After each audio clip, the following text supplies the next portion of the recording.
labor, what specific mandate did he give you regarding labor reform? Gusto ko malaman ninyo nang nanalo si Pangulong Digong Duterte. Nagkita kami. Ang una niyang sinabi ay sabi niya po, Bebot, komunista ka naman eh. Sabi sa akin, hindi naman po, sabi ko, huwag mo na yung pero pagpatuloy mo yung pagiging chairman mo ng GRP Peace Panel to continue the negotiation with the NDFC with the NGO. Siyempre, alangan naman sabi ko, ayaw. Sabi ko, boss, ikaw lang presidente ngayon, hindi ako pwede tumanggi. Pero sabi ko sa kanya, boss, yung peace talk hindi ginagawa sa Pilipinas, ginagawa abroad. Nung panahon ni President Cory Bao sa Netherlands, nung panahon ni Bernard Ramos sa Netherlands, nung panahon ni GMA sa Norway. Kaya palagi kong biyahe ng biyahe. Kaya nga po, boss, kung gusto mo ako maging chairman, para naman hindi ako biyahe ng biyahe, gawin mo na rin akong ambassador. Oo, yun, sabi ko. Para hindi na ako kailangan magbiyahe. Pag may pisto, nandun na ako, makikipag-usap na lang ako. O saan mo gusto? Sabi ko, boss, alam mo yung trabaho ng ambassador, yung alagaan yung mga Filipino citizen kung nasaan sila. Kaya ngayon ako, para hindi masyadong mabigat, may nahanap akong bansa na merong mga 120 Filipinos lang. 120 Filipinos lang ako. Ngayon yung 20 dyan, nasa embahada. So ang asikasuhin ko lang mga 100. Sabi niya sa akin, saan yun? Sabi ko sa kanya, boss, sa Hungary, sa Budapest. Sabi niya, kaya gusto mo Hungary dahil magaganda doon ang mga babae. Saan na doon, boss? So sige, okay. Kaya chairman ka ng GRP Peace Panel, at the same time, ambassador to Hungary. O di okay na. Aba, pag-announce siya, iba naman. Sabi niya, in-appoint ko pala si Atty. Bello bilang chairman ng GRP Panel dahil siya na rin nandiyan ng panahon ni Paul, panahon ni Jebe, panahon ni Ramon. Kaya siya na lang magpatuloy. Pero in-appoint ko rin siya na labor secretary. Doon ako nabigla. Doon ako nabigla. At nagulat, nagalit sa akin ang misis ko. Kasi sabi ko siya nung sinabi hindi ko na ako ang dyan ambassador, sabi ko, mami, yung matagal mo ng panaginip, matutupad na, ambassador na ako. So, kung nag-inanaw sa sekretaryo, sabi ko, anong pataka ka lang diya, sabi ko, saya yan. Ayun, naging Secretary of Labor ako. And I don't regret being Secretary of Labor of President Duterte. Dahil doon, ang number one na achievement ng Pangulong Presidente, hindi ko siguro tama na maramdaman niya, ay yung industrial peace. Nagkaroon ng katahimikan at kapayapaan sa labor sector ng panahon niya. Dahil talagang inalagaan niya ng mabuti.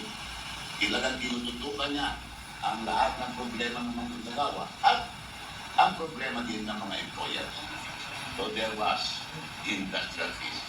And as President, ang isang major achievement na for the OFW is the passage of the law creating the Department of Migrant Workers. Yun ang hindi nalalaman ng marami. Kung dahil sa panahon niya, nagkaroon ng Department of Labor of Migrant Workers. Dati yung local workers at OFW under the Department of Labor lang, sabog ko lang dyan. Pero nag-create siya ng bagong department, the Department of Migrant Workers, that will handle the welfare of the OFW. Na mahal ng ating Pangulo. Talagang doon na mahal na. Alam nyo ba na, first action ng Presidente, siguro hindi nyo alam to. But, alam mo, unang action ng Presidente, kauupo pa lang yan. Ang naisip niya agad yung mga OFW. Sabi sa akin, Bebot, yung mga OFW natin kung mag-apply for deployment abroad, kung saan-saan sila ng gobyerno, ahensya ng gobyerno pupunta sa Pag-ibig, pupunta sa SSS, pupunta sa GSIS, pupunta sa Land Bank, pupunta sa GFA. Ang daming lugar yan. Hirap na hirap yung ating mga FW. Ang gawin mo, lahat ng mga ahensya yan maglagay ng agency in one location. It was called the Overseas Services for Filipino Overseas. Yan, OSCO. Kaya mga OFW ng panahon niya, isa lang pinupuntahan. Matandaan niyo yung the old POA, yung building ni Ople. Doon, ilagay niya yung hotspot. Kaya mga OFW, dyan lang pumupunta. Hindi na pupunta sa SSL, hindi na pupunta sa DSIS, sa passport. Wala na, isa na lang. Diyan mo makita kung gaano kamahal ng ating Pangulo, mga OFW. Yan. Ang ganda. Alam mo, ang ganda, no? Minsan, akala natin, simple lang yung trabaho, Secretary Pedro, pero hindi natin alam na ganun pala kalawak at ang daming negasiyang naiwan talaga na yung ibang pinagpapakilig ngayon, pero yung iba, hindi ito. Dahil sa hindi maganda, dahil alam mo, dahil alam nila na nag-shine talaga yung dating administrasyon. Yan ang masama sa atin kapag iniintuli dahil hindi nila iniisip kapakanan naman sa kararami. At pwede ko bang sundutan ko yan sa pang-follow up na pwedeng magpalamig mas lalo sa mga negosyot ng natin ng dating administrasyon ng leadership, sir? How much policy latitude did you really have as secretary? And where were the firm limits of political or economic reality, sir? Yung aking well, kaya na sinabi ko, when I was Secretary of Labor, I was guided by the direction of our President na kailangan meron tayong industrial peace. Kailangan hindi nag-aaway ang mga empleyado at ang mga employer. Kailangan maganda ang relasyon nila. Kaya nagkaroon tayo ng tinatawag na inspection program ng Department of Labor. Ano ito inspection? Pupunta ng ating mga labor inspectors, lahat ng mga business establishment para makita na ang mga labor laws ay sinusunod. Matandaan nyo itong pinikwento ko kanina kay Ibet Matandaan nyo yung nung araw.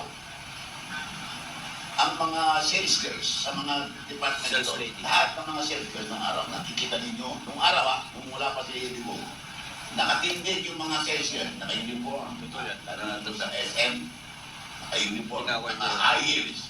Nakatindig sila, pero nakikita nyo ba kung nakatindig medyo hindi diretsyo? Bakit? Unang-una ng high heels. Pangalawa, nakatindig. So anong sabi ni Tigo Clark? Ewan, tignan mo yung mga natin, mga sales girls natin. Gawan mo ng paraan para mapaganda ka nilang kalagayan. So, dinalaw ko yung mga department store. Doon ko nakita na kaya pala sila na hindi nakakatingin ng diretsyo. Naka-high heels. Sakit yun. At maliban doon, nakatingin. So, Grabe. kaya ito, issued an order na bawal ang high heels. Hirap na kayo na naka-high heels. Department store sa buong Pilipinas. Grabe. Ang unang sumunod, yung department store dito sa may Quezon Avenue. Fisherman?